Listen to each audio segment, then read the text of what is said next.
Good afternoon, ladies and gentlemen. Welcome back to another episode here on European Confessions. The following confession, it comes from a translation of a message that we received, and it reads like this. Hello, how are you? I never thought that my soft life would end like this. Our Nigerian blesser ran away after June 30. Please, when you post my story, you can call me Ayanda. I am a South African woman, aged 28 years old. I am writing this to you. I do not mean for people to laugh, but I just want to tell you that my heart has been broken into several pieces.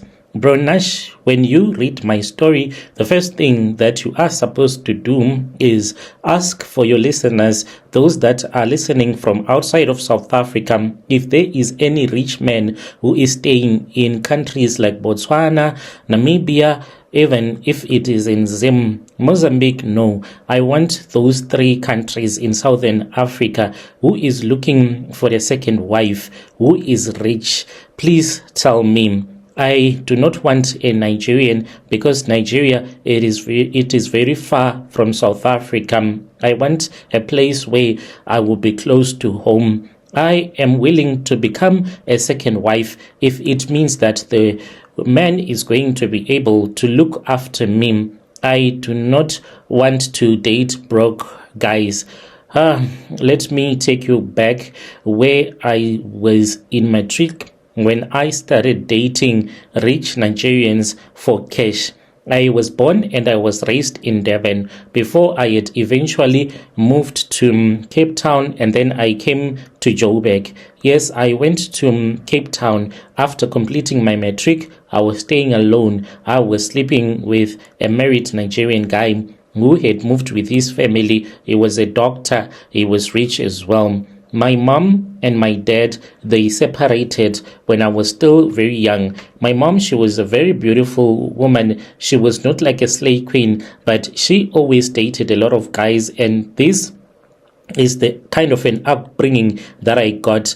I really did not care about falling in love as long as the man that I was with was able to take care of me. So after I had finished my matric, I never wanted to go to university. I just wanted to find a job. Unfortunately, I was unable to get the kind of a job that I wanted. So I wanted a blesser, and I had managed to get several blessers, and I started to take care of my mom, whom I had left in Durban. She honestly thought that her daughter was working in Cape Town, yet I was sleeping with that blesser who was giving me money each and every time. I never wanted to look for a job because I feel as if I am too beautiful to be working from morning until in the evening, and then you go on a taxi, you return back home. I eventually moved to Joburg after one of my friends who said to me, why are you waiting for one blesser? What will happen if it happens that the blesser passes away? You need to come to Joburg. There is another guy. And I came to Joburg and I started to date one Nigerian man who owned several saloons. Later on, that was when I met my current boyfriend, who has since ran away from us. When we met him, it was me and my friend. They had been sleeping with each other, but it was not a real relationship. It was just a hookup thing. By then, Chief was already married to another South African woman, and I don't know what later happened between the both of them. So my friend told me that he had been sleeping with a guy that I was now seeing, and then Chief said that he wanted us to become his girlfriend, and he said, I do not want you two guys to fight at all because I am going to take care of you. Chief said that he wanted a threesome with the both of us, and he was going to pay us 8,000. Me and my friend, we had never done something like that before. Honestly speaking, before that, I used to be embarrassed. Even if my friend would start to undress in front of me, I'll start to have these like lesbian vibes, and I did not want to look at her body. She also would avoid to undress in front of me because it just made me to feel uncomfortable. But after Chief had told us that he was willing to give us 8K for the both of us, and this was the money that he was going to give us so that we can have a threesome with him, who was going to refuse such an offer? Me and my friend, we dressed up and we looked up online for a lot of women that were sleeping with a guy, two of them at the same time. And when we thought that we had the experience that we needed, that was when we went to sleep with Chief.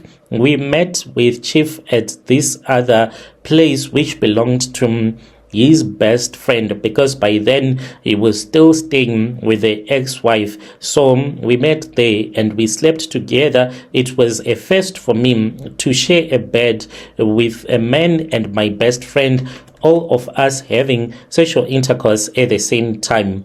So after that, I became used to sleeping with my friend and my boyfriend, and it will be the three of us, such that I ended up dumping most of my blessers.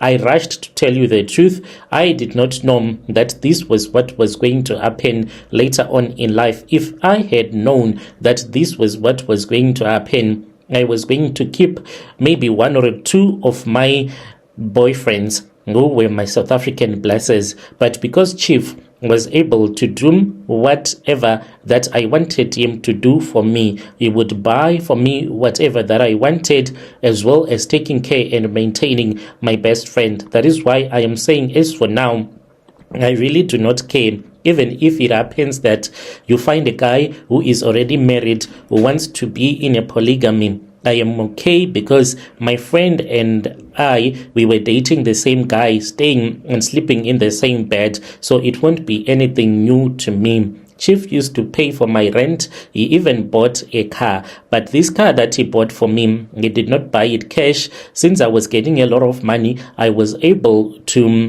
get a West Bank car loan, and he has been giving my allowance each and every month, and I did not find any reason for me to go out there and for me to look for a job. I was like, why would I bother myself to look for a job when my life is moving so nice? So as the months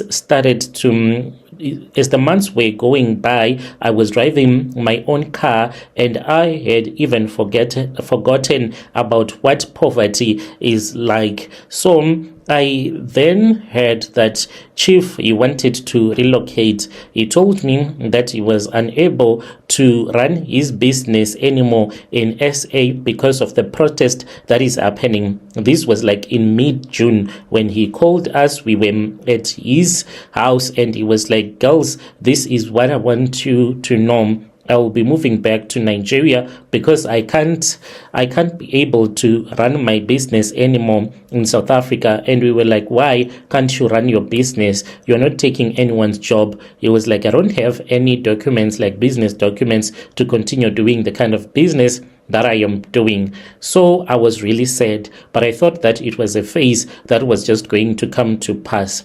As for Chief, there were other weird things that he made us to do. Chief, he opened up to us way before this whole 30 June came around, because Chief, he told us that he worships the devil. He joined a cult, but they just go in a dark room. All of them, they will be naked with his Nigerian friends, and they say that he claims that there is a demon that enters into that room, and each and every man that will be inside of that room will be given money. He once took us to that house in Midrand. When we went into that house, he just showed us the room. All around the room, we saw that there were black curtains. It was something that was really like scary for me to be looking at that kind of a room where we saw that there were only black curtains and it was really, really dark inside of that room. Chief told us that this is the place where he would worship him and his friends. They would worship the devil. When he told us that he worships the devil, we just thought that it is something that these Nigerians were doing just to pass time, since he was already weird. And there were times when he would even order your costumes on Shein, and then the costumes, there were sexual ones that would make us to look like we were Barbie dolls, school children's, including there was a time when he ordered a costume that made us to look like demons. There was a time when Chief said that he enjoys acting as if he is sleeping with Satan, so he would make us to dress like we were vampires when we were having sexual intercourse with him. That was the only weird part about our blesser, but he was one kind of a guy that would always pay your allowance in time. The rent that I am paying, Brother Nashi, it is 3,400, and the food that I eat per month, at least 4,000. Chief used to order sometimes online. He would just say that there is a Mr. D that is coming to deliver your weekly groceries. So I was using more than that, but not the money that he would give to me. I need insurance to pay for the car. I need to put money so that the debit order for the car, when it is 27 July, it is supposed to be taken. I do not have that money anymore. When 30 June came around, that was when Chief said that he had closed his business and he was going to talk to us. But now July is coming to an end. His phone number is no longer working. We do not even know where he is at. He does not even answer us on WhatsApp. His phone numbers, it can do 1 tick, 2 ticks, but we don't know if he is opening our messages or not. I really never knew that with all of the money that Chief had, he managed to stay undocumented all this while in the country.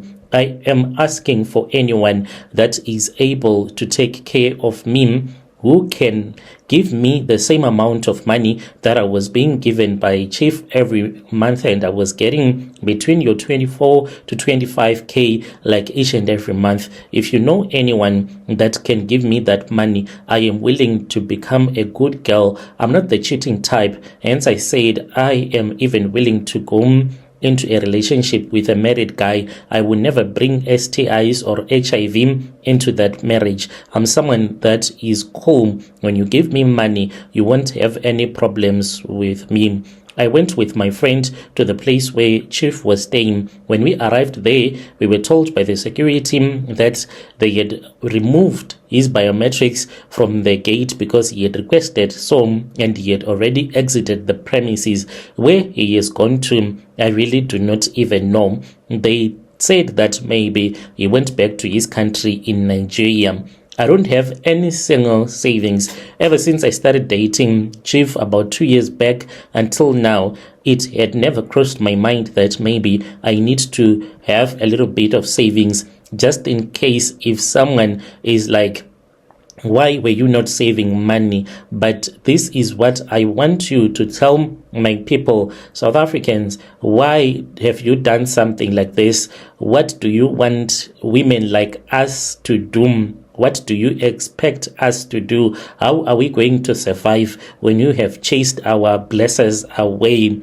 If I die, just know that, South Africans, my blood is going to be on your hands. If I starve to death, know that you are going to pay for my blood, because this man, he was doing everything that a man is supposed to do for me and my best friend. 27 July, if it comes around the corner, I have a credit that I am supposed to pay at the bank. Tell me, where am I going to get all of that money? I don't have any single savings. I can't get any money so quick from people that I sleep with.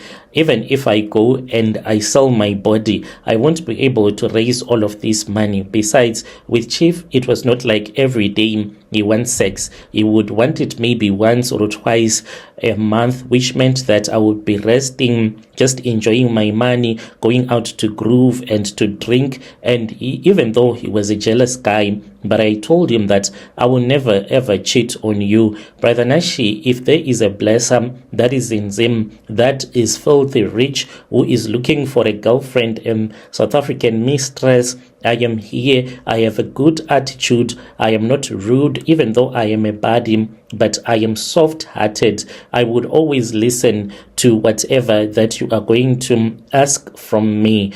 Please help me. I can't go and look for him in Nigeria. It is a country that is far. What if I go there and then I get kidnapped by men that I do not even know? Besides, where am I even going to get the money to be able to go to Nigeria in the first place?